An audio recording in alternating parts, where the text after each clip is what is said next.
I am Ishkara Sounds, and this is Celestial Community Live, and I am here with Michael Cristian, actor from San Antonio, Texas, that has got a couple of new web series on YouTube right now.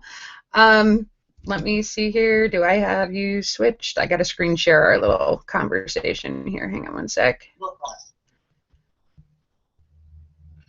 Come on, where's my screen share? There you are. Everything's live. Welcome to Everything's live. They love it live because it's unedited, unscripted. It's right here, right in your face, and we're real and we're here.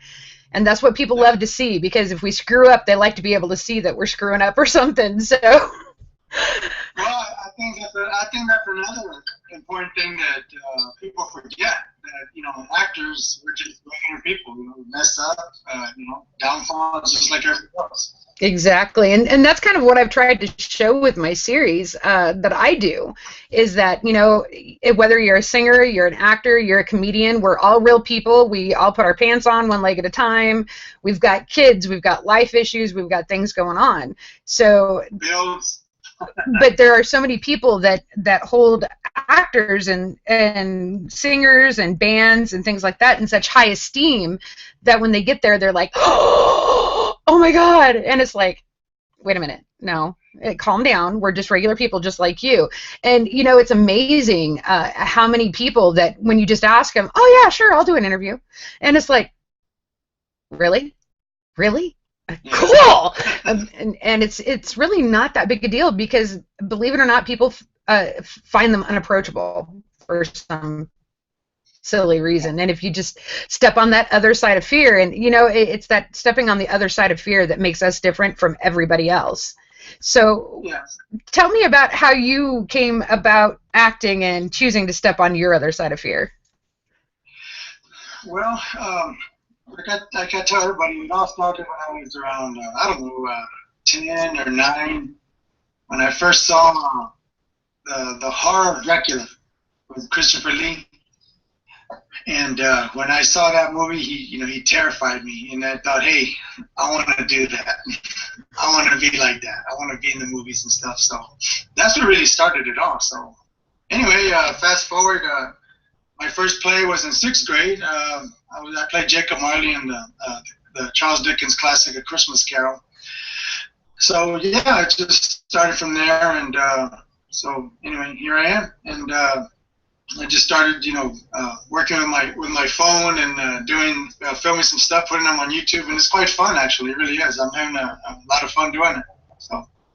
You did a few characters that I started using, a Lobo, and then you had an evangelist, and yeah, the Reverend J.B. Spokes. He's a crazy wildfire Jesus preacher, and he's he's a cool character. He's not your regular biblical pastor. He's on fire for Jesus, but at the same time, if he can't save you and if you attack him, he'll knock you out. He'll defend Jesus with his fists, and so it's but I try to add like a comedy thing to it, and so it's pretty well received actually. Well, I liked it enough. I think I put you on several of our beginning episodes, our whole first season, that unfortunately I had no way of saving at the time because YouTube Live wasn't here yet, and we were using Swervecast and StreamUp and Livecast. That they don't store the episodes, so our whole first season is gone. But we used JB Spokes on that, and we did a couple of Lobos on that one. But I mean, and that's what actually got me to start using comedians on the show, is JB Spokes and Lobo. So I mean, I have them to thank for getting me Rob Shapiro and Darren Meyer and Jimmy Putnam, and so I mean, that was because of you, man. I appreciate it. Yeah, Rob Shapiro's a funny guy. Yeah, he is. A little raunchy sometimes, but he's pretty good. Yeah. I hope to do more Ask Your Lobo and JB Spokes, but of course I have to grow the mustache for that. And those characters, you have to have the mustache for it. If there's no mustache, I can't do those characters. So it's just a matter of timing when the time's right. Like I told you before, I did that last Ask Your Lobo I did. for some reason, that phone that I had wouldn't let me put videos on YouTube. So I just went ahead and filmed it on, regular. I just filmed it, and all I could do was share it on Facebook. I couldn't put it on YouTube, so I had to buy another phone, and now that's why I'm able to now put videos on YouTube. I don't know why. I'm not too high tech savvy, but anyway, now I'm doing videos on YouTube, and so I hope to do more Ask It Lobos programs, and so yeah, it's fun, a lot of fun. Speaking of the two new series that you've been uploading on YouTube, tell us about those. Yeah, when I recently moved to San Antonio, I got a job at the mall, and I know that this is probably risky because you're not supposed to be doing that, but you only have one life to live, and I'm not going to be sitting around bored, so it's well worth the risk. So when I went downstairs, I would go downstairs for a few times to get stuff, and then the idea hit me. Whoa! I heard noises, the pipes, the AC vents, or whatever, and I thought, wow, it looks kind of spooky, and the endless hallways, and I thought, wow, I'm on set. This is a possibility here.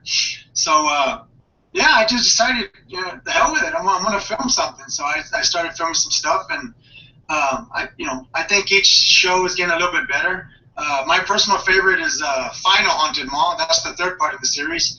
And the reason I called it Final Haunted Mall was because I thought that was going to be it. I thought that was going to be it. And I don't know if you've seen that one. I got to send that one to you. But, it's a cool little storyline there. And so from then on, I just continued doing more. And so, yeah. And then doing yard adventures. I was just mowing the yard, and I'm thinking, let's make something fun out of this. Why does it have to be just work and boring and hot? And so I decided to, just call it Yard Adventures. Yard Adventures. Adventures kind of makes it, a positive sound. So yeah. Oh, that's how the Wiggles started. Is they started doing these little skits and recording them for kids. So I mean, and I think. The Wiggles, I think we got the Wiggles here from a friend of mine that lived in Sydney. It was before the Wiggles even got big here in the United States. Sierra was like 3, so it was like 2001, 2002, something like that. And they didn't make it here until like 2006, 2007, very big. So, I mean, it's stuff like that gets you noticed, and they pick TV stations and different media centers pick that stuff up really quick, especially if you've got a good rapport and you've got a good charisma going on about you. And you've got that hat on right now, but your hair, I mean, that's something that I absolutely love. I don't know if you've seen my promos, but I use that one where your hair's all down. Oh yeah, that's pretty long. I got it in a ponytail now. Yeah, so. Yeah, see, there it is. Yeah, so I'm supposed to later on. Hopefully, I'm going to attend a ceremony, and I'm going to be in costume, and I'm going to be in one of these old time American Revolution, those George Washington wigs and stuff. Oh, okay. Yeah, so anyway, it's pretty cool. So now you. Yeah, it's fun, You do reenactments too, don't you? Right. Yes, I'm with this group in San Antonio, the Order of Granaderos of the Galvez, Bernardo de Galvez, and he was the Spanish governor of Louisiana, and he aided the American colonies. He helped George Washington fight off the British. So Galvez is an interesting guy. His popularity is getting higher and higher, bigger and bigger, and so yeah, he was a war hero of the American Revolution. So I take him very serious. It's always an honor to portray him and represent him. So yeah. Well, now you went from just doing these little skits, so to speak, on YouTube to doing full-fledged series. What made you do the switch?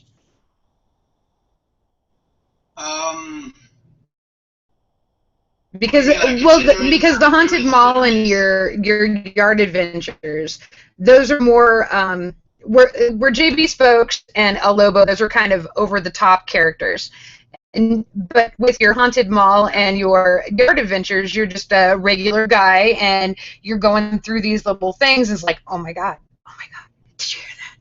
And but how did you do the transformation to be able to start putting it out there more on a regular basis? Well, I guess I don't know. It just kept getting creative.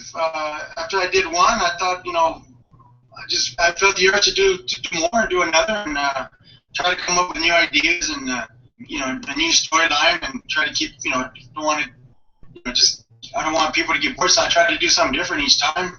So that's why I do these different things, and I was thinking of something new to do. I want to call it Laundry Life, maybe filming like when I'm doing the laundry and stuff, and maybe I'll do a little series of that. Just creativity, and I guess it's just the actor in me. You just want to try new things and always, explore new possibilities and see where it goes. Now, when I was talking to Shelley Leibowitz from SRI Label Group, he's one of these people you got to pay your dues into whatever profession you're going into, whether it be singing or acting or what have you. And he said at one point in time, when Ella Fitzgerald didn't have any gigs, she would go and she would play for free because she loved what she did, and it was her way of getting her stuff out there, her music out there, even though nobody was paying her to hear it. But it was a way for people to get to love what they're doing. Is that kind of why you're doing these web series? Yes. I'm glad you brought that up, because I think there's a new trend happening. Even though it might be embarrassing for actors, I'll use myself as an example. I have no agent. I'm just me. Nobody's calling me to do projects. Not anymore. I did some a few years ago, but so we don't want to wait around till somebody calls us. So we use the resources that's available to us. So we use the phone, the phone, and we start making our own stuff. And thank God for YouTube, and thank God for you. I applaud you what you're doing for me and for all the other actors and comedians out there. So we're filming our own stuff and putting it on YouTube, and hopefully it'll get picked up and somebody will notice. And if we're not doing gig, we have to funnel the energy out somehow. It's got to come out. So I'm gonna use the resources that I have, use my phone, film everything that I can film with my acting and everything, and and just put it on YouTube, and I'm having fun with it. I'm enjoying it. It's a lot of fun. So just being real. Well, and speaking of being able to get yourself out there and being your own manager, I've got a few new tools that I would like to tell everybody about that I have came across. Star Now. It is a website. They have lists of different things that you can apply for, different acting opportunities, different speaking opportunities, different gig opportunities, all over the country, all over the world, actually. It depends on what you want to do. Some of them are paid, some of them are non-paid. And just like any other social media site, you kind of have to be careful of the spammers and the scammers. So you just kind of have to be leery if they ask you to pay for everything. You know how that goes. But also, there are, I'm trying to think. Star Now is one of them. Then there is gig something. I can't think of it right off the top of my head. Fudge. But then there is, yeah, I'll have to text some of them out there. Then there is, Helena. You were the one that asked me to ask Helena to do a interview.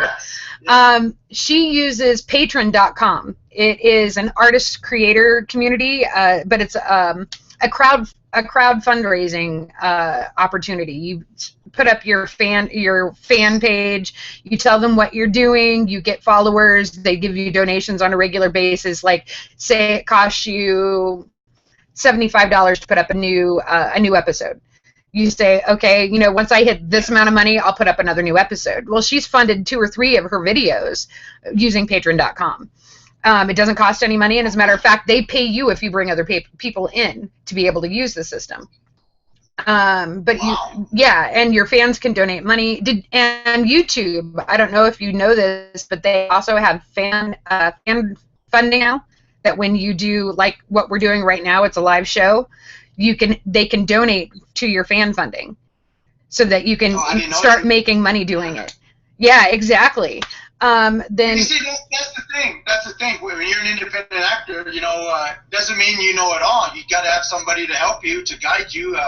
Somebody, a manager, an agent. But it's it's a matter of having somebody to help you, guide you. So. Well, and I think that over this last 2 years that I've been doing all of this, I've came across all of these awesome websites that let you put yourself out there. And they'll allow you to let your fans pay you to do this. When I was using Swervecast, started with, they had to buy the Bitcoin type thing, and it was so much per dollar, you got so many coins back, but they could tip you. And it's like, oh, well, that was a good idea. And then YouTube started doing it when YouTube went live. And it's like, oh my God, this is like really, really cool. Well, the ads on YouTube, you don't make hardly anything, maybe 4 cents for a 3-minute video. But the fan funding, that's where you can hit your money. And then there's things like Crew TV for musicians. They allow the fans to donate money, so you get your crowdfunding that way. But anymore, they make it so you don't actually need a manager until you get big enough that you can't keep up with all your social media. So it's really, really, really cool. And there was one other one, and I'm trying to think of it, and I can't think of it right now. I think it's because I'm live, and I still get that little nervous bug every now and again. So it's like, if I don't have it written down in front of me, and I probably should have done that, but I get nervous too, don't worry. despite rumors, I do get stage fright, I do get scared, but it's, one time I did a play, and I did my scene, and I walked out, and it was a cool scene, and I walked out, and I accidentally tripped and, fell on top of another actor, and you could hear the whole audience laughing at that, they kind of saw it and heard it. So, I mean, hey, that's showbiz, messing up, mumbling, stumbling. Well, and I think that's why I like stage performing so much, is because it is live, it is right there, right now, and there's no amount of rehearsal that's gonna make up for somebody coughing if they're sick, or somebody tripping when they're losing their footing, or anything. So it's all about the recovery and what you can do with it after it happens. I mean, I have a natural stammer. I'm sorry, what was that? No, it's funny you mentioned coughing. That's why I got water. So. Yeah, well, right now, in this time of year, it's like it's allergy season, top of the hay fever season. Yes. So, I mean, between my kids and I, the stuffy noses and the sneezing, and it's like, oh, crud. But, I think there was even a whole week, that first week that we talked about doing an interview, right after that, I ended up getting this little thing from all my allergies. My eye was all swollen up, so I didn't want to do anything on video. And it was like somebody hit me in the eye. It was like a black eye. And it was like, yeah, I'm not doing video with anybody right now. But I think you have to wash your face with warm water. That'll help. Oh, I have a really bad ragweed allergy, and ever since the ragweed started pollinating, my eyes just get itchy as crap. And I had been rubbing all night the night before, and I woke up and it looked like somebody had punched me. And it was like that for a week. Yeah. And so it was like. Yeah, I've got some work outside and cutting the limbs and stuff, and whatever's outside, the dryness, I get some irritated eyes. So yeah. Oh, talking about cutting limbs and stuff, I was helping my dad cut down a tree this week. I got my arms all scratched up. It was like, ah. But people don't understand. We've got to have real jobs, too. We can't just sit here and have fun all the time. But you tell people, oh, well, I'm a singer. Oh, well, sing something for me. Well, it doesn't quite work like that. Hello? It's like asking you, well, do a skit for me. Right here, right now? No? My family, we had a reunion. It doesn't always work out that way. And so, I did an interview a couple years ago, and later on I was criticized by a friend. He was like, oh, you shouldn't sound so negative, and don't say like you got no projects. Always say that you got something coming up. And so I'm thinking, well, yeah, I understand that, but I'm just trying to be truthful at the same time, trying to be real. Like you said, we got to work too. And, exactly. So Another thing I was criticized on, and I guess I should share this with yard adventures. People criticize Michael. You realize you're working on the lawnmower, you're filming. What if you trip and you know hurt yourself? And you know I kind of took that serious. Like, so yeah, you got to be careful. You know, don't attempt that at home and all that stuff. So. So I try to be safe. You know, I try to check the yard first, make sure there's no rocks or anything that I can trip on, and so I try to be careful with my filming. And so yeah. So when you know, I don't see how I could get hurt, but you have to take into consideration you are working a propeller. There's a dangerous propeller underneath that motor. So yeah, you always want to be careful. So yeah. Well, I mean, it couldn't be any worse than the Jackass series. You know what I mean? They attempted stupid stuff that nobody should try at home anyway, but they made millions on the Jackass movies. Yeah. So I mean, yeah. To each his own. I mean, if it's something that you find passion in, creativity in, as long as you're doing it as safe as you know you possibly can, shit happens. That's just the way life goes. Yeah, it's true. Sometimes I'm having fun filming these series, and thank you for airing it and re-airing it. I know sometimes we can repost, you'll repost our stuff, and while we try to make new stuff. So it's just a joy, and you know, will there be any end to it? I don't know. I don't see any end yet to Haunted Mall. I think I'll keep doing videos, and I think I'll keep doing yard adventures, trying to come up with different names and. For, you know, because I don't want to just keep it yard adventures. You know, I try to name it each one different. So, you know, it's just a lot of fun. And I'm going to try to do a new one, Laundry Life. So we'll see how that goes. So, yeah, it's all fun. And so I'm having a great time. And I just want to thank you again for everything you do. And so I really do appreciate it. Well, I have to thank you, because without you, I wouldn't have had the nerve to ask as many people as I have. I mean, it started with you. You're the one that helped me bring other people into it. And if it hadn't been for that, I wouldn't have the almost 8,000 followers that I've got on Twitter right now. So I appreciate it. Thank you. Thank you. I guess more credit goes to El Lobo and the Reverend J.B. Spokes for inspiring you to get these people. But it all goes back to you, Michael. I appreciate it. So I look forward to doing more, like I said, more El Lobo and JB Spokes when the time's right. That means I got to grow the stash. It's people don't realize this, but with me, I have to grow it at least maybe 3 months. 3 months. I have to have 3 months of growth before I can start filming. So it can be a nice, thick stash, you know. Mm-hmm. So it can't be a month and a half, and you know you got to let it grow and shave until it's kind of full. So yeah, that can take like, you know, a good 3 months at least. Well, we look forward to that. I appreciate it. Thank you. I look forward to it too. So, and my brother, he's an actor too, and he helps me come up with the Ask El Lobo questions. You know, El Lobo, I like El Lobo. He's dumb. El Lobo's a dumb guy.